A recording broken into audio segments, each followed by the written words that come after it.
నమస్తే welcome to tree media.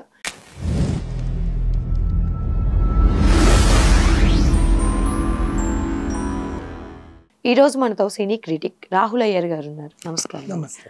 సౌందర్య గారు, ఆవిడ మరణించి చాలా కాలం అయిపోతుంది. నిన్న రీసెంట్గా ఆవిడని చంపింది మోహన్ బాబు గారు అని చెప్పేసి ఒక కేసు అనేది ఫైల్ చేశారు. లైక్ అది ఎంతవరకు నిజం? ఇంత ఇంత ఇది ఆ సిచ్యువేషన్ జరిగిన తర్వాత ఇన్ని సంవత్సరాలకి కేసు ఫైల్ చేయడం అనేది మనం ఎలా చూడొచ్చు? అసలు కేసు ఫైల్ ఏం చేయలేదండి. జస్ట్ ఒక పిటిషన్ దాఖలా చేశాడు ఖమ్మంలో చిట్టిబాబు అని చెప్పి. ఓకే. మూర్ఖత్వం అంటారు. ఇప్పుడు రాజమౌళి గారికి, రమా రాజమౌళి గారికి నాకు సంబంధం ఉంది అని మొన్న అక్కడ ఒక పిచ్చోడు వచ్చి వాగిపోయాడు.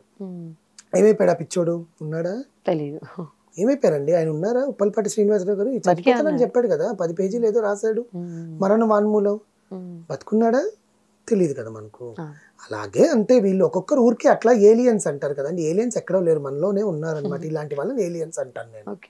ఇలాంటి వాళ్ళని ఏలియన్స్ అంటాను అనమాట నేను. ఎందుకంటాను ఏలియన్స్ అంటే, ఎప్పుడో 35 ఏళ్ల క్రిందట జరిగిన నిజమో వాస్తవమో అది పక్కన పెట్టి, ఎందుకంటే అది 3 వ్యక్తుల మధ్య జరిగిన సంభాషణ. ఆ ఉప్పలపాటి శ్రీనివాసరావు గారు చెప్పింది. రాజమౌళి గారి భార్యకి సంథింగ్ వాట్ ఎవర్ ఒక అమ్మాయిని ప్రేమించుకున్నాము, మేము 3 ఫ్రెండ్స్, అది ఇది అని. నీకంత బాధాకరమైన అయితే 35 ఏళ్ల తర్వాత వచ్చి నువ్వు బయట చెప్పాల్సిన పని లేదు. ఆయన ఒక వరల్డ్ డైరెక్టర్ అయిన తర్వాత కదా. అది అందులో చాలా వ్యక్తిగత సెన్సిటివ్ మ్యాటర్. దాన్ని ఇప్పుడు నువ్వు చెప్పినా కనీసం 2వ క్లాసు 3వ క్లాస్ పిల్లడు కూడా నమ్మడు అది నిజమని. ఒకవేళ నిజమైనా కూడా నమ్మడు. ఎందుకు పరువు తీసుకోవడం? లైమ్ లైట్లోకి వచ్చావు, 1 గంట ఉన్నావేమో, 20 నిమిషాలు 2 నిమిషాల వీడియోనా 3 నిమిషాల వీడియోని రిలీజ్ చేసావు, ఏమైపోయావు తర్వాత? పోలీసులకి తెలియదు, ఆయన ఫోన్లు స్విచ్ ఆఫ్. మేబీ ఆయన ఇంకెటైనా వెళ్ళిపోయాడా, ఎవరైనా ఆయన పట్టుకోపోయారా, ఎవరైనా ఏమైనా చేశారా అనేది నీకే తెలియాలి. సరే, అది పక్కన పెడితే మొన్నటికి మొన్న ఇంకొకడు వచ్చాడు చిట్టిబాబు అని. నేనే సాక్షిని, నా కల్లారా చూశాను, హెలికాప్టర్లో బాంబులు పెట్టడం నేను చూశాను, ఫ్లైట్లో బాంబు పెట్టడం నేను చూశాను, నేనే బాంబుని తయారు చేశాను అని చెప్పాడు. ఆయన చెప్పడం, నేనే ప్రత్యక్ష సాక్షిని, మోహన్ బాబు నన్ను చంపేస్తానని బెదిరిస్తున్నాడు, ఈ విషయం బయట చెప్తే నీ కాళ్ళు ఇరగొడతాను, నీ చెయ్యిలు ఇరగొడతాను, నిన్ను కూడా గల్లంత చేస్తానని బెదిరిస్తున్నాడు. అసలు సౌందర్య గారు చనిపోవడానికి కారణమే మోహన్ బాబు గారు. ఎవ్వరికి తెలియకుండా, సాక్ష్యాలు లేకుండా తీసుకుని వెళ్ళి బాంబు పెట్టి బాంబ్ బ్లాస్ట్ చేయించేశాడు సౌందర్య గారిని. బెంగళూరు నుంచి తెలంగాణకు వస్తుంది. 21 సంవత్సరాలు ఆమె. 2004 ఫిబ్రవరి 17వ తారీఖు చనిపోయారు. Almost 21 years. 21 నీకు అప్పుడే తెలిస్తే అప్పుడు నీ నోరు ఏమైనా గొడ్డుపోయిందా? ఏడ పెట్టుకున్నావు నీ నోరుని? ఖమ్మంలో ఏమైనా దాచిపెట్టుకున్నావా లాకర్లో లాక్ వేసి? ఇప్పుడు వచ్చి ఎందుకు చెప్తా ఉండవు? ఫస్ట్ విషయం. సరే, నువ్వు చెప్పావు, అంతా బాగుంది, మొత్తం వాడు అంతా రాసిన తర్వాత కింద లాస్ట్లో ఒక 2 సెంటెన్సులు బాగా బోల్డ్ లెటర్లో రాశాడు. జూపల్లిలో ఉండే ఆ ప్యాలెస్ మంచు మనోజ్కి న్యాయంగా ఇప్పించండి, మంచు మనోజ్ గారికి న్యాయం చెయ్యండి, దాన్ని సీజ్ చేసి మంచు మనోజ్ గారికి ఇవ్వండి అని రాస్తారు. ఒరే తెలివి తక్కువ. ఎంత తెలివి తక్కువ అంటే, స్క్రిప్ట్ ఇచ్చిన వాళ్ళ పేరే రాసేసావు దాంట్లో నువ్వు అంటారా? అంతే కదా. ఇప్పుడు ఆయన పేరు మెన్షన్ చేయాల్సిన అవసరం లేదు. నీ ఖర్చు ఎవరి మీద? నువ్వు చెప్పాలనుకున్న మ్యాటర్ ఏంటి? మోహన్ బాబు గారు వల్లనే సౌందర్య గారు చనిపోయారు. ఆ మహాతల్. ఇప్పుడు ఆమె గురించి మనం ఎంత చెప్పుకున్నా తక్కువే. అంటే పర్సనల్గా కానీ ప్రొఫెషనల్గా కానీ ఏ ఒక్క కాంట్రవర్సీ లేని ఏకైక హీరోయిన్ అప్పట్లో. ఓకే, ఎక్స్పోజింగ్ చేయాలన్నా కూడా ఎంతవరకు చూపించాలి, ఎంతవరకు ప్రేక్షకులని మనం అలరించాలి. సౌందర్య నటించిన సినిమాల్లో అడపాదడపా ఏమైనా అటు ఇటు ఆడుంటాయేమో సినిమాలు, కానీ ఆమె నటనకి జేజేలు పలికారు సావిత్రి తర్వాత. అంత మంచిది. ఇప్పటికీ చాలా మంది మాట్లాడతారు, ఇష్టపడతారు. ఇప్పటికీ బాల నటులుగా చేసిన వాళ్ళందరూ ఇప్పుడు హీరోలు అయ్యారు. యాక్చువల్గా సౌందర్య గారు అమ్మలాగే చూసుకునే వాళ్ళండి మమ్మల్ని అనేవాళ్ళు. ప్రతి ఒక్కరు అదే మాట్లాడతారు. అన్నపూర్ణమ్మ మాట్లాడినప్పుడు మేమిద్దరం కలిసి రాజా సినిమా చేసాం. చాలా సినిమాలు చేశారు అన్నపూర్ణమ్మ గారు సౌందర్యతోటి. రాజా సినిమా చేసేటప్పుడు గోరుముద్దలు తినిపించే సీన్స్ అవన్నీ ఉంటాయి ఆ సాంగ్లో. మా అమ్మ నా కూతురు ఎట్లుందో సౌందర్య నాకు అలాగే ఉండేదండి అని చెప్పుకున్నా సార్. ఆమె గురించి ఇప్పుడు మనం మాట్లాడుకోవడానికి సందర్భము కాదు, అసలు మాట్లాడుకోవాల్సింది కూడా లేదు. మోహన్ బాబు గారు ఇంట్లో ఆడపడుచులాగానే చూశారు సౌందర్య గారిని. ఓకే.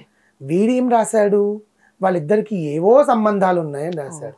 ఇంటికి ఆడపిల్ల వచ్చే ఇంటికి బొట్టు పెట్టి చేసి పసుపు కుంకాలు ఇచ్చి పంపించే తత్వం అయింది. ఆయన ఏజ్ ఎంత, ఆమె ఎంత? సరే, సెకండ్ విషయం, ఆయనతో కలిసి చాలా మంచి సినిమా, పెదరాయుడు, మంచి సినిమాలు తీసింది సౌందర్య. ఆ చనువుతో అమ్మా నువ్వు అక్కడ ఏదైనా కొనుక్కుంటే మంచిదమ్మా నీకు అంటే సౌందర్య అప్పుడెప్పుడో కొన్ని ఏళ్ల క్రితం, ఒక 30 ఏళ్ల కింద మాట, ఇది 30-40 ఏళ్ల కింద మాట, 30-35 ఏళ్ల కింద మాట, అక్కడ జూపల్లి, ఆ శంషాబాద్ దగ్గర ఉండే జూపల్లి, అప్పుడంతా అడవే కదండి, ఇప్పుడైతే ఎయిర్పోర్ట్ పడి అన్ని చేసింది, అప్పుడంతా అడవేగా.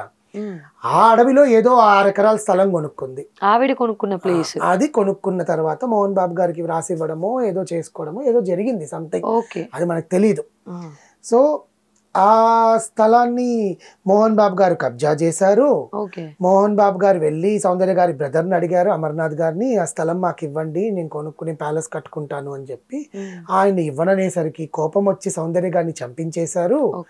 ఇప్పుడు ఆ స్థలంలో అసలు ఆయన పట్టాలన్నీ కూడా ఆయన పేరు మీద మార్చుకున్నాడు. ఆయన అక్కడ ఒక 6 ఎకరాల్లో ప్యాలెస్ కట్టుకున్నాడు. ఆ ప్యాలెస్ ని మంచి మనోజ్కి ఇప్పించండి అని. ఒరే మొన్నటి దాకా నాకు ఆ ప్యాలెస్ వద్దు, నాకు ఆస్తులు వద్దు, నేను యూనివర్సిటీ కోసం పోరాడుతున్నా అసలు ఏకైక వ్యక్తిని, నేనే జవాన్ని, అసలు బార్డర్లో జవాన్లు ఎట్లా దేశం కోసం పోరాడుతున్నారు, మోహన్ బాబు యూనివర్సిటీలో చేసే అవకతవకలకి, అక్కడ జరిగే అక్రమాలకి నేను పోరాడుతాను, నేనే ఒక జవాన్ని అనుకున్న మంచు మనోజ్ గురించి ఇల్లు కావాలి, ఆ ఇల్లు కోసమే పోరాడుతున్నాడని నువ్వు బట్టబయలు చేసేసావు, చెప్పకుండానే. అక్కడ ఆయన పేరు చెప్పారా, మంచు మనోజ్ గారు ఇన్వాల్వ్ అయ్యి ఉన్నారా లేదా అనేది పక్కన పెట్టేద్దాం. నువ్వు ఆయన పేరు మెన్షన్ చేయాల్సిన పని లేదు కదా, తప్పు కదా అది. సరే, ఒకవేళ మోహన్ బాబు గారి ఆ పాస్ట్ లో ఏం జరిగిందో ఎవడు చూసొచ్చలేదు.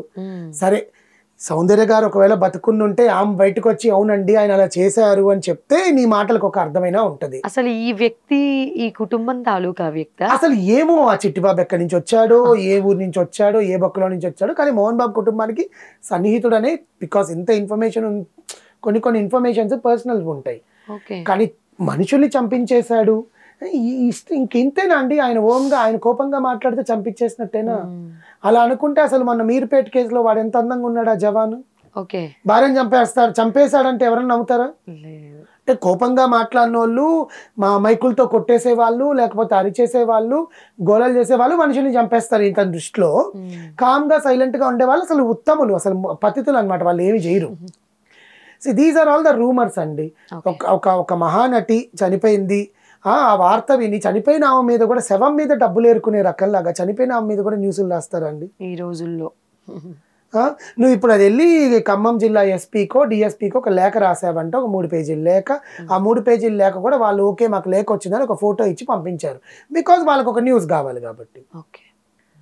దాన్ని దర్యాప్తు చేయడానికి మోహన్ బాబు గారు చేశారని చెప్పడానికి సౌందర్య గారు లేరు, వాళ్ళ అన్నగారు లేరు, వాళ్ళ అమ్మగారు మాట్లాడరు. అర్థమైందా? సో ఏం మాట్లాడతారు, ఏం చేస్తారో వీళ్ళకే తెలియదు, పెద్దవ న్యూస్లు అండి. కానీ ఇక్కడ జనాలందరికీ డౌట్ ఎక్కడ వచ్చిందంటే, మంచు మనోజ్ గారి పేరు నోట్ చేయడం వల్ల ఈ సారే స్క్రిప్ట్ ఇచ్చి చెప్పించారేమో అని అనుకుంటున్నారు. అన్నిటికన్నా ముఖ్యమైన విషయం ఏంటంటే, వాళ్ళ సినిమా రిలీజ్ అవుతుంది కన్నప్ప 25వ తారీఖు. ఆ కన్నప్ప మీద పడి ఏడుస్తున్నారు వీళ్ళంతా కలిసి, ఆ సినిమా ఎట్లయినా ఫ్లాప్ చేయాలి, ఏదైనా చేయాలి అని. సినిమా మంచిది తీస్తే 4 డబ్బులు వస్తాయి కదా, నువ్వు కూడా హీరోవేగా, ఎందుకు ఇంత దిగజారుడు పనులు అని చాలా మంది అంటున్నారు. నేనైతే అనట్లేదండి మంచు మనోజ్ గారిని, ఎందుకంటే ఆ పేరు రాశారు కాబట్టి నాకు తెలిసిన అనాలిసిస్లో నేను చెప్పాను. జనాలు మాత్రం అంటున్నారు, చూసుకోండి మనోజ్ గారు. Thank you.